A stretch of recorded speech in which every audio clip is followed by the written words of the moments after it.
नमस्कार, स्वागत है आप सभी का। आप मुझे न्यूज 18 के डिजिटल प्लेटफॉर्म पर देख रहे हैं। मैं हूं आपके साथ जया मिश्रा। पुणे के चर्चित केतन अग्रवाल मर्डर केस में दोनों मुख्य आरोपी सिया और चेतन 14 दिन की न्यायिक हिरासत में हैं। अब लगभग हर दिन ऐसे खुलासे हो रहे हैं जो लोगों को हैरान कर रहे हैं। पुलिस जांच में अब तक कई परतें खुली। अब तक सामने आई जानकारी के मुताबिक इंटरनेट पर की गई search, viral Snapchat, code word में हुई बातचीत, दूसरा मोबाइल, एक संदिग्ध तीसरा शख्स और हत्या की कथित 3 कोशिशें, इन सब ने इस केस को और रहस्यमयी बना दिया है। सबसे पहले बात करते हैं उस खुलासे की जिसने सबसे ज्यादा लोगों को ध्यान खींचा। पुलिस जांच में दावा किया गया कि मुख्य आरोपी सिया गोयल ने घटना से पहले इंटरनेट पर कई ऐसी चीजें सर्च की थी जो अब जांच का अहम हिस्सा बन गई हैं।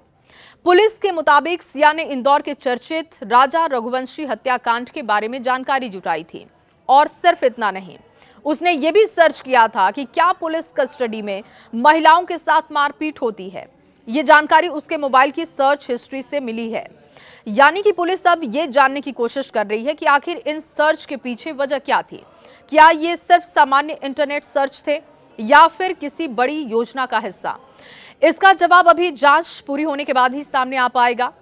लेकिन अब बात करते हैं उस दूसरे खुलासे की जिसमें दूसरे मोबाइल की बात हो रही है, जो इस केस को बेहद अहम बना रहा है, बेहद पेचीदा भी बना रहा है। रहस्यमयी ढंग से इस बात को लेकर सामने आया कि एक फोन सिया के पास नहीं थे, बल्कि दूसरे फोन का इस्तेमाल भी वो कर रही थी।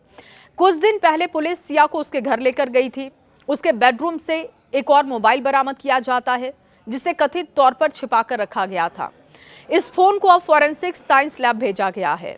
उम्मीद है कि इससे मौजूदा जो डेटा है, जब वो सामने फॉरेंसिक की टीम रखेगी तो जांच को एक नई दिशा भी मिल सकती है, क्योंकि आजकल मोबाइल सिर्फ कॉल करने का साधन नहीं है बल्कि इंसान की पूरी डिजिटल हिस्ट्री अपने अंदर समेट कर रखता है।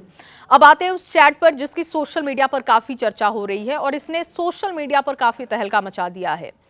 सिया की एक स्नैपचैट वायरल हो रही है। बताया जा रहा है कि ये चैट 25 मई की है, जिसमें सिया अपनी दोस्त से शादी की टिकट बुकिंग के लिए आधार कार्ड मांगती है। लेकिन इसके बाद लिखा एक मैसेज सबसे ज्यादा चर्चा में आ गया। उस मैसेज में लिखा है कि शादी की टिकट के लिए आधार कार्ड फ्रंट बैक भेज दो, जो होने वाली नहीं है, लेकिन फिर भी भेज दो। बस यही एक लाइन अब जांच का बड़ा हिस्सा बन गई, क्योंकि केतन और सिया की शादी नवंबर में तय हुई थी और ऐसे में अगर चैट असली साबित होती है तो पुलिस ये जानने की कोशिश करेगी कि आखिर सिया ने ऐसा क्यों लिखा। हालांकि अभी पुलिस इस चैट की सत्यता की जांच कर रही है। अब बात करते हैं उन कोड वर्ड्स की जो कथित तौर पर सामने आए हैं कि कोड वर्ड्स में बात हो रही थी सिया और चेतन की, जिन्होंने जांच एजेंसियों का काम और मुश्किल बना दिया है। पुलिस के मुताबिक सिया और चेतन आपस में सामान्य भाषा में बात नहीं करते थे। वो कथित तौर पर निकनेम का इस्तेमाल करते थे, इमोजीज का इस्तेमाल करते थे और कोड वर्ड का इस्तेमाल करते हुए बातें होती थी।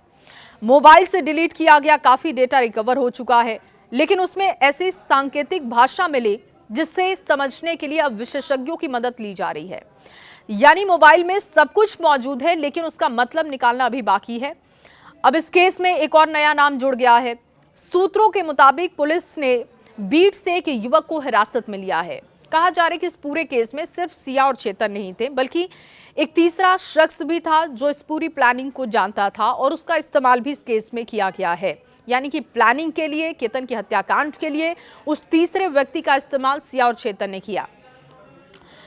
बालेवाड़ी से एक व्यक्ति की गिरफ्तारी की जाती है। कहा जा रहा है कि वो वहां पर काम करता था एक कंपनी में। दावा यह है कि युवक सिया और केतन से भी किसी एक काम को लेकर मिल चुका था। ये उन दोनों का ही दोस्त था। कथित योजना के पहले उसने बातचीत भी सिया से की थी। हालांकि पुलिस ने अभी उसकी भूमिका पर आधिकारिक रूप से कोई बयान नहीं दिया है। अगर जरूरत पड़ती है तो उसे गवाह भी बनाया जा सकता है, पुलिस की तरफ से ये बात कही गई। इस पूरे केस में सबसे ज्यादा चर्चा जिस बात की थी वो थी पॉलीग्राफ टेस्ट। कुछ दिन पहले सिया के वकील की तरफ से एक बयान दिया गया। उन्होंने कहा था कि सिया पॉलीग्राफ टेस्ट के लिए तैयार हो गई है, लेकिन कोर्ट में तस्वीर बिल्कुल अलग दिखाई देती है। सुनवाई के दौरान सिया और चेतन दोनों ने पॉलीग्राफ टेस्ट कराने से इनकार कर दिया और इसके बाद जज AM विभूते ने साफ किया कि किसी भी आरोपी का पॉलीग्राफ या नार्को टेस्ट उसकी सहमति के बिना नहीं कराया जा सकता है। यानी कि अब इस केस में ना पॉलीग्राफ टेस्ट होगा और ना ही नार्को टेस्ट। हालांकि इसका मतलब ये नहीं है कि जांच रुक जाएगी, क्योंकि पुलिस अब डिजिटल सबूतों, तकनीकी जांच पर ज्यादा फोकस कर रही है और यहीं से शुरू होती है पुलिस के भूमिका, पुलिस के लिए चुनौतियां।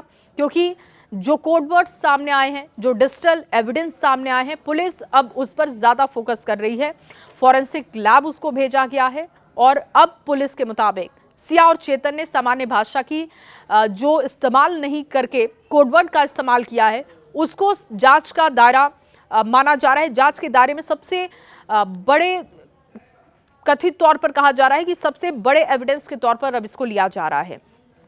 कथित तौर पर ऐसे कोडवर्ड, निकनेम और इमोजी का इस्तेमाल किया जा रहा था जिसको पुलिस तो नहीं समझ पा रही है, लेकिन कहा जा रहा है कि अगर कोई तीसरा व्यक्ति इस चैट को पढ़ता तो वो अंदाजा भी नहीं लगा पाता कि सिया और चेतन क्या प्लानिंग कर रहे थे। लेकिन एजेंसियां अब इसमें भूमिका निभा सकती हैं। वो ये समझने की कोशिश कर सकती हैं कि आखिर ये निकनेम क्या कहते हैं, ये कोडवर्ड्स क्या कहते हैं।